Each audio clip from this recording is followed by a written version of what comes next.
সহবাসের পর গোসল না করে ঘুমানো যাবে? হ্যাঁ, তবে লজ্জাস্থান ধুয়ে অজু করে ঘুমানো সুন্নত। দ্বিতীয়বার মিলনের আগে কি করা উত্তম? অজু করে নেওয়া উত্তম। ফরজ গোসলে মহিলাদের সব চুল ভেজানো কি জরুরি? হ্যাঁ, কিন্তু চুলের প্রত্যেকটি গোড়ায় পানি পৌঁছাতে হবে।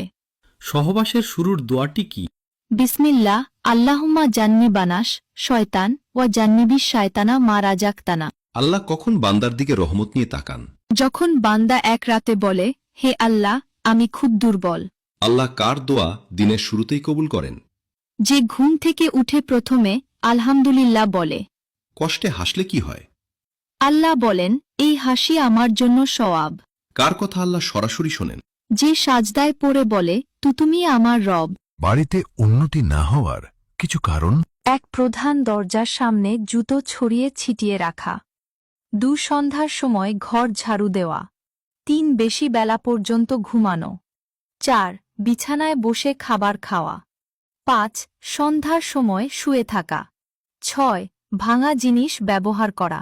যে পুরুষ আপনার সামনে তার চোখের জল লোকাতে পারেনি, নিজেকে আর সামলাতে পারেনি, বিশ্বাস করুন এই পৃথিবীতে তার চেয়ে বেশি আপনাকে আর কেউ ভালোবাসতে পারবে না।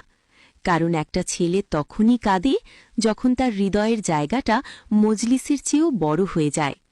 তার ওই চোখের জলকে অবহেলা করবেন না, ওইটাই তার খাঁটি ভালোবাসা। কোন জিনিস 7 আসমান ও জমিন থেকে ভারী বলা হয়েছে? কালিমা। আল কোরআনের তাজ কি? বিসমিল্লাহির রহমানির রাহিম। কোন নবীর কাছে আজরাইল আলাইহিওয়াসাল্লাম অনুমতি নিয়ে এসেছিল? হজরত মুহাম্মদ সাল্লাল্লাহু আলাইহিওয়াসাল্লামের কাছে। হজরত আজরাইল আলাইহিওয়াসাল্লামের আরেক নাম কি? মালাকুল মউত। কোন জিনিস হালাল কিন্তু আল্লাহ তা পছন্দ করেন না? তালাক। মহান আল্লাহ তাআলার সবচেয়ে বড় সৃষ্টি কি? আরশে আজিম। কোন নবীকে রাজার কাছে বিক্রি করা হয়েছিল? হজরত ইউসুফ আলাইহিওয়াসাল্লাম। কোন নবী মেহমান ছাড়া খাবার খেতেন না? হজরত ইব্রাহিম আলহিসাল্লাম। কোন নবী মৃতকে জীবিত করতে পারতেন? হজরত ঈসা আলহিসাল্লাম। আল্লাহকে নিয়ে মনে চিন্তা আসলে কি পড়া উচিত? আমন্তবিল্লাহ। একজন ব্যক্তি কত বছর আজান দিলে তার জন্য জান্নাত ওয়াজিব হয়ে যায়? 12 বছর। পৃথিবীতে 2 জন মানুষকে কখনোই ভুলে যেও না। নাম্বার 1, তোমার বাবা, যিনি তোমাকে সফল মানুষ বানানোর জন্য নিজের সব স্বপ্ন, আরাম আর সুখ কুরবানি দিয়েছেন। নবীজি সাল্লাল্লাহু আলাইহি ওয়াসাল্লাম বলেছেন, বাবার সন্তুষ্টির মধ্যেই আল্লাহর সন্তুষ্টি রয়েছে। আর নাম্বার 2, তোমার মা, যার পায়ের নিচে আল্লাহ জান্নাত রেখেছেন, যিনি তোমার কষ্টকে নিজের কষ্ট মনে করেছেন আর প্রতিটা মুহূর্তে তোমার জন্য দোয়া করেছেন।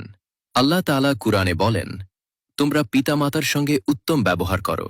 মনে রেখো, পিতামাতার দোয়ায় জীবনে বরকত নেমে আসে, আর তাদের কষ্ট দিলে সেই বরকত উঠে যায়। যদি তুমি সত্যিই তোমার বাবা মাকে ভালোবাসো, তাহলে এই ভিডিওটা শেয়ার করো।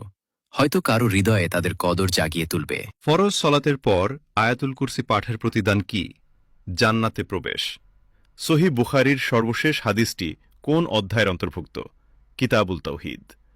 বিদায় হজ কে কি নামে আখ্যায়িত করা হয়েছে ইতিহাসে? হাজ্জাতুল ইসলাম। আল্লাহর সৃষ্টির সর্বমোট সংখ্যা কত? নির্দিষ্ট সংখ্যা নেই। পৃথিবীর প্রথম ইসলামিক শিক্ষাকেন্দ্রর নাম কি? দারুন আরকাম। কোন সাহাবী প্রথম আজানের পদ্ধতি স্বপ্নে দেখেছিলেন? আব্দুল্লাহ বিন জায়েদ রাদিয়াল্লাহু তাআলা আনহু। হযরত দাউদ আলাইহিসসালামের একটি অন্যতম কি গুণ ছিল? একদিন পরপর রোজা রাখতেন। জাব্বুর কিতাবটি কোন নবীর উপর অবতীর্ণ হয়েছিল? হযরত দাউদ আলাইহিসসালামের উপর।